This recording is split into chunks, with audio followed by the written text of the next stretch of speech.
En el nombre del Padre, y del Hijo, y del Espíritu Santo. Amén. Hoy martes escuchemos el Evangelio según San Marcos. En aquel tiempo los sumos sacerdotes, los escribas y los ancianos le enviaron a Jesús unos fariseos y unos partidarios de Herodes para hacerle una pregunta capciosa. Se acercaron pues a él y le dijeron: Maestro, sabemos que eres sincero y que no te importa lo que diga la gente, porque no tratas de adular a los hombres, sino que enseñas con toda verdad el camino de Dios. ¿Está permitido o no pagarle el tributo al César? ¿Se lo damos o no se lo damos? Jesús, notando su hipocresía, les dijo: ¿Por qué me ponen una trampa? Tráiganme una moneda para que yo la vea. Se la trajeron y él les preguntó: ¿De quién es la imagen y el nombre que lleva escrito? Le contestaron: del César. Entonces les respondió Jesús: Den al César lo que es del César y a Dios lo que es de Dios. Y los dejó admirados. Palabra del Señor. Esta frase es de las más conocidas y más mal empleadas cuando alguien que ignora el trasfondo, el contexto, la utiliza. ¿Por qué? Porque muchas veces se utiliza esto de den al César lo que es del César y a Dios lo que es de Dios, como si el cristiano tuviera que separar, de manera que la gente de la iglesia que no se meta en la política, que no ande hablando cosas sobre el empleo, sobre salarios injustos, sobre leyes injustas, no tienen por qué andar hablando. No se trataba de eso. Vamos a ver el contexto. Van hipócritamente, de ahí partimos, a preguntarle a Jesús, porque dice que Jesús descubrió su hipocresía. ¿Le pagamos o no le pagamos el impuesto al César? ¿Por qué decían esto? Recordemos que es el pueblo judío que está invadido por los romanos, los cuales tienen un emperador en Roma, que es el que trata de someter a la gente. Una de las maneras en que había dos modos en que tenían sometidos a los pueblos. Uno mediante la fuerza, con los ejércitos. Tenían soldados que controlaban las rebeliones, que controlaban probables, desórdenes, de manera que nadie atentara contra el poder del invasor. Esa era una. Pero la segunda era mediante impuestos. Imponle ciertos que tienen que pagar cierta cantidad de dinero para que no crezcan económicamente. ¿Te suena conocido eso? De manera que los impuestos abrumaban, la gente no podía progresar mucho económicamente porque tenía que estar pagando impuestos. De esa manera el imperio tenía dinero para controlar ejércitos, para movilizar ejércitos, para pagar soldados, para incluso comprar voluntades, como lo hacen algunos gobiernos.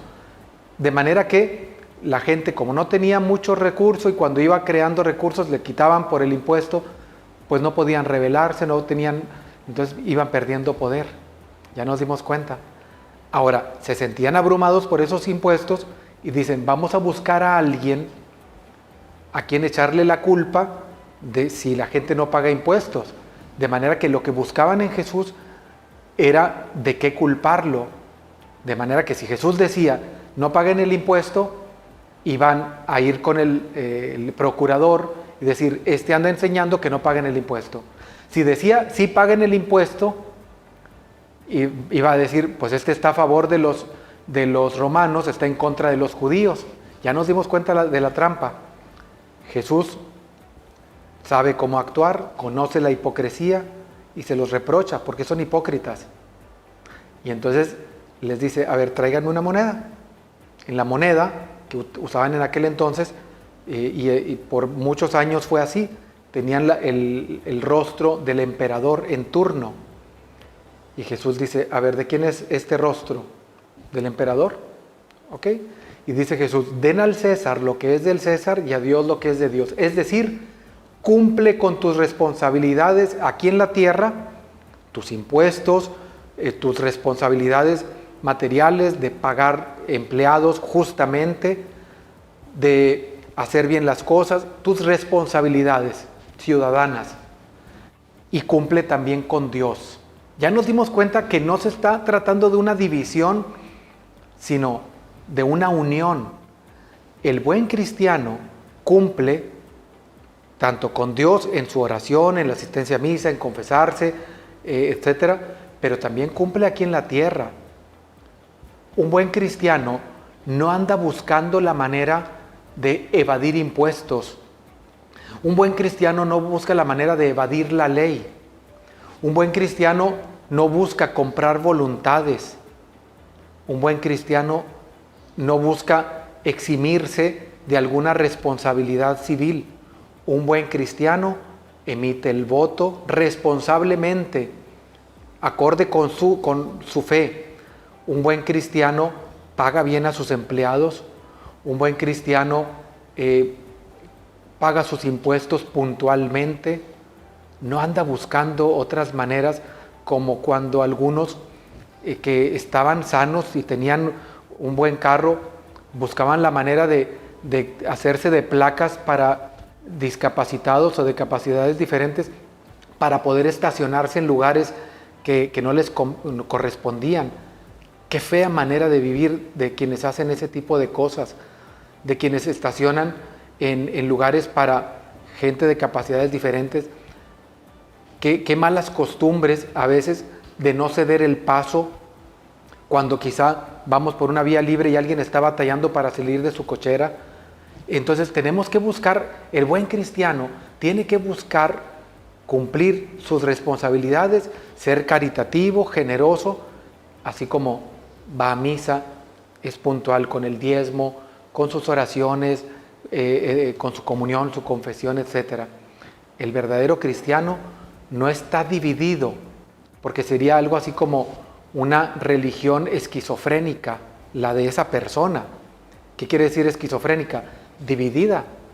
El esquizofrénico tiene una personalidad dividida entre la realidad y la verdad, o lo real, la realidad y lo irreal, perdón.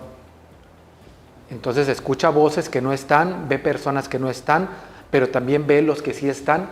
Entonces el cristiano no divide su vida, sino que unido tanto en las responsabilidades civiles como espirituales, trata de ser fiel.